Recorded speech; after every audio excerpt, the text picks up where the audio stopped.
Guys আসসালামু আলাইকুম। ওই যে আজকে অনেকদিন পরে বাজারে গেছি, ফ্রিজে কোনো মাছ ছিল না। মুরগি গরু মাংস আছে, এগুলো খেতে ইচ্ছা করতেছে না, তো আজকে বাজার থেকে মাছ নিয়ে আসলাম। তো এই যে কিছু ওলুয়া মাছ নিয়ে আসলাম, লইট্টা মাছ নিয়ে আসলাম। ওলুয়া মাছটা রেখে দিব। তো এই যে বড় মাছ রান্না করব, এই যে এখানে লইট্টা মাছটাও রান্না করব। বড় মাছগুলো কেটে আনছি বাজার থেকে, তাই ধুয়ে কিছু ফ্রিজে রাখছি আর কিছু ভাজি করে নিচ্ছি, কাঁচকলা দিয়ে রান্না করব। আর এখানে সবজিও রান্না করতেছি, আপনার এই ফুলকপি, সিম, আলু, বেগুন দিয়ে। আর এই যে এখানে মাছ ভেজে নিচ্ছি, কাঁচকলা দিয়ে রান্না করবো। যে আমার সবজি তো হয়ে যাচ্ছে, নামিয়ে ফেলবো। আপনার 3টা বেজে গেছে, তাই তাড়াহুড়া, অনেক খিদা লাগছে পেটে। তো আপনাদের সাথে ভালো করে কোনো কিছু শেয়ার করতে পারতেছি না। তো এই যে কলাগুলো ভেজে নিচ্ছি, একটু ভেজে রান্না করলে তরকারিটা স্বাদ দ্বিগুণ বেড়ে যায়। তো অনেক মজা হয়েছে তরকারিগুলো খেতে, এই কাঁচকলা তরকারিটা বিশেষ করে। আমি বয়স দিচ্ছি, আমার মনে হচ্ছে আবার খাই। তা আমি যেদিন রান্না করছি খাইতে পারি নাই, চলে গেছিলাম, একটা ফোন আসছে আমার আবার বাসা থেকে। তো আমি পরের দিন খাইছি, অনেক মজা হয়েছে। এই যে কলা তরকারির জন্য এখানে মশলা দিয়ে দিচ্ছি। এই যে কষানো হয়ে গেছে, এখানে টমেটো তো আগে দিয়ে দিব, কেন কলাটা ভাজতে ভাজতে একটু নরম হয়ে গেছে।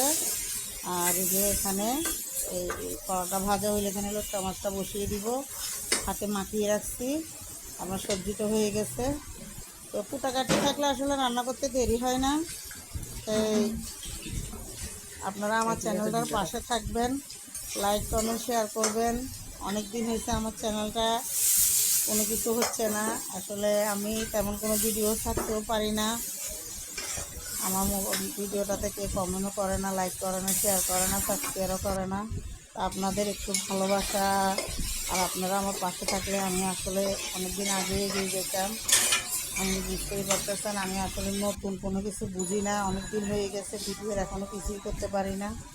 তো এই যে এখানে ঝোলের পানি দিয়ে কলাতে মাছগুলো দিয়ে দিচ্ছি। একটু ঝোল রাখবো, কেন কলা তরকারি ঝোল শুকিয়ে যায় আলুর মতো। এই যে মাছগুলো দিয়ে দিছি, 2-3টে উত্তরাণ আসলে নামিয়ে ফেলবো। লোট্টা মাছটা অনেক মজা হয়েছে, ওটা ঝোল রাখবো না, ওটা হয়ে আসছে, নামিয়ে ফেলবো। আমার ছেলে খাবে, বলতেছে অনেক খিদা লাগছে। তো আমার হাজব্যান্ডও বলতেছে অনেক লেট হয়ে গেছে, খিদা লাগছে। এই যে তরকারিটা হয়ে গেছে, দেখেন তরকারির কালারটা অনেক সুন্দর, অনেক জুস। এই দেখেন অনেক সুন্দর হয়েছে তরকারির কালারটা। তো এই যে এখানে লোট্টা মাছ দেখেন, লোট্টা মাছের কালারটা অনেক সুন্দর হয়েছে। তো সবাই ভালো থাকবেন, সুস্থ থাকবেন, আমাদের জন্য দোয়া করবেন। ঈদে কে কোথায় বেড়াইতে গেছেন জানাবেন কমেন্টে। আমরা তো কোথাও যাই নেই, বাসায় ছিলাম। তো এই যে, তো সবাই ভালো থাকবেন, সুস্থ থাকবেন, আল্লাহ হাফেজ।